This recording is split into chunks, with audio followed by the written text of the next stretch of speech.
दोस्तों, यदि आप लोग ऑनलाइन पेमेंट करने के लिए फोन पे, गूगल पे, पेटीएम, भीम यूपीआई या फिर किसी अदर यूपीआई एप्लीकेशन को यूज करते हैं तो वहां पे आप लोगों ने एक चीज नोटिस किया होगा कि पेमेंट का जो सबसे लास्ट प्रोसेस होता है वहां पे हम सभी को 4 डिजिट या फिर 6 डिजिट का एक यूपीआई पिन डालना होता है। जब तक हम लोग उस पिन को नहीं डालेंगे तब तक हमारा पेमेंट सक्सेसफुल नहीं होता है। ये जो 4 डिजिट और 6 डिजिट का यूपीआई पिन है ये अलग अलग बैंकों के हिसाब से अलग अलग उनका नंबर होता है, इसमें कोई चिंता करने वाली बात नहीं है। लेकिन ये जो यूपीआई पिन है इस पिन को लेकर के काफी ज्यादा लोगों के मन में डाउट चल रहा है, ढेर सारा सवाल चल रहा है जो बार बार हमें कमेंट के माध्यम से पूछ रहे हैं। यहाँ पे सबसे पहला और सबसे इम्पोर्टेंट सवाल ये है कि मान लीजिए हम लोग किसी एक एप्लीकेशन के माध्यम से, मान लीजिए हम लोगों ने फोन पे को लॉगिन किया और फोन पे के माध्यम से एक यूपीआई पिन को सेट करते हैं, तो क्या उस एक यूपीआई पिन के माध्यम से हम लोग सारे एप्लीकेशन को मैनेज कर सकते हैं?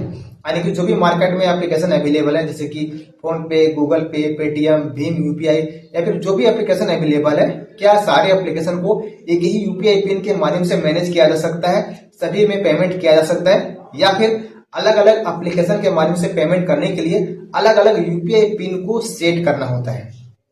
ठीक है। दूसरा सबसे इंपॉर्टेंट सवाल यहाँ पे ये है कि मान लीजिए हम लोग फोन पे के माध्यम से जिस यूपीआई पिन को सेट किया है, अगर उस यूपीआई पिन को हम बदलना चाहते हैं, उसे चेंज करना चाहते हैं या फिर उसे हम भूल गए उसे हम रीसेट करना चाहते हैं, तो उसे हम लोग सिर्फ फोन पे के माध्यम से कर सकते हैं या फिर किसी भी एप्लीकेशन के माध्यम से हम लोग उसे रीसेट या फिर चेंज कर सकते हैं? ठीक है। तो ये जो दो इंपॉर्टेंट सवाल है काफी ज्यादा लोगों को परेशान कर रहा है और बार बार हमें कमेंट के माध्यम से पूछ रहे हैं। तो अगर आपके दिमाग में भी ऐसा कोई सवाल चल रहा है या फिर यूपीआई से संबंधित कोई भी डाउट आपके मन में चल रहा है तो इस वीडियो को कंप्लीट पूरा जरूर देखेगा। यूपीआई से संबंधित जो भी आपके दिमाग में डाउट चल रहा है सारा डाउट जो है आज के इस वीडियो के माध्यम से क्लियर हो जाएगा। ठीक है। तो दोस्तों देखिए, सबसे पहली बात यहाँ पे ये है कि मान लीजिए आप लोग कोई भी एप्लीकेशन को यूज करते हैं उससे कोई दिक्कत नहीं है। ठीक है। एग्जाम्पल के लिए हम लोग फोन पे को ले लेते हैं। मान लीजिए आप लोगों ने फोन पे को लॉगिन किया और फोन पे में जिस बैंक खातों को आपने लॉगिन किया, जिस मोबाइल नंबर के जरिए और जो भी आपने यूपीआई पिन को सेट किया, ठीक है, तो उस यूपीआई पिन को आप कहीं पे भी यूज कर सकते हैं पेमेंट करने के लिए, इसमें कोई दिक्कत नहीं है।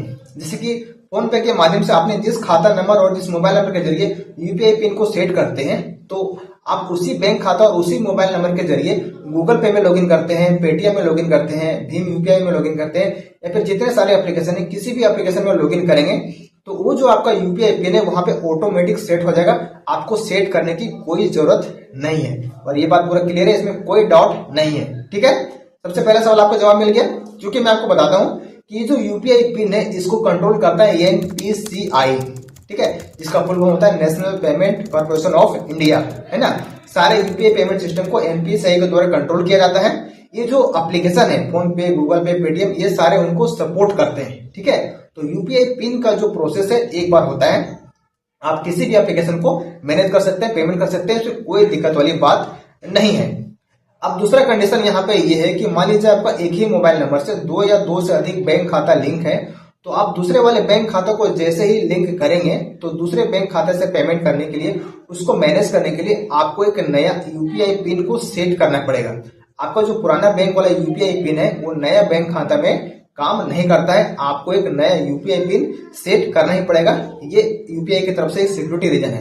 यदि आपका याददाश्त कमजोर है तो आप पुराना वाला यूपीआई पिन को नए बैंक में सेट कर सकते हैं, लेकिन आपको फिर से सेट करना पड़ेगा, वही वाला ऑटोमेटिक वहां पे लॉगिन नहीं होगा। लेकिन जैसे आप लोग उसे सेट कर लेते हैं, ठीक है, अब उस बैंक खाता और उस मोबाइल नंबर को जितने सारे एप्लीकेशन में लॉगिन करेंगे वो जो यूपीआई पिन है ऑटोमेटिक वहां पे सेट हो जाएगा, आपको सेट करने की कोई जरूरत नहीं है। कुल मिलाकर इतना जानिए शॉर्टकट में कि आप एक मोबाइल नंबर से एक बैंक खाता को जिस भी एप्लीकेशन में लॉगिन करेंगे और जिस यूपीआई पिन को सेट कर लेते हैं उस मोबाइल नंबर और उस बैंक खाता से जितने सारे एप्लीकेशन में लॉगिन करेंगे वहां पे आपका ऑटोमेटिक यूपीआई पिन सेट हो जाता है, आपको दोबारा से सेट करने की कोई जरूरत नहीं है। ठीक है। दूसरा सवाल ये था कि हम लोग जिस यूपीआई पिन को सेट कर लेते हैं एक एप्लीकेशन में तो दूसरे एप्लीकेशन से उसे बदल सकते हैं कि नहीं बदल सकते हैं? तो जी हाँ, बिल्कुल बदल सकते हैं, इसमें कोई शक नहीं है। मान लीजिए आप फोन पे को चला रहे हैं और फोन पे में जिस आपने यूपीआई पिन को सेट किया, अब आप फोन पे चलाना बंद कर दिए, ठीक है, आपको फोन पे में इंटरेस्ट नहीं है, अब आप गूगल पे को चला रहे हैं, चाहे पेटीएम को चला रहे हैं, चाहे किसी भी एप्लीकेशन को चला रहे हैं, तो यदि आप यूपीआई पिन को चेंज करना चाहते हैं या फिर भूल के उसे रीसेट करना चाहते हैं तो किसी भी एप्लीकेशन में जाकर लॉगिन करिए, मोबाइल नंबर आपका वही रहेगा, बैंक खाता आपका वही रहेगा, तो बहुत इजी तरीके से आप उस यूपीआई पिन को रीसेट कर सकते हैं और चेंज कर सकते हैं। इसमें आपको कोई दिक्कत होने वाला नहीं है, ठीक है। चाहे मार्केट में जितने सारे एप्लीकेशन है, किसी भी एप्लीकेशन से आप उसको यूज चेंज कर सकते हैं और रीसेट कर सकते हैं, ठीक है। तो यही यूपीआई का मेन जो सवाल था उसका मैंने आपको जवाब दे दिया।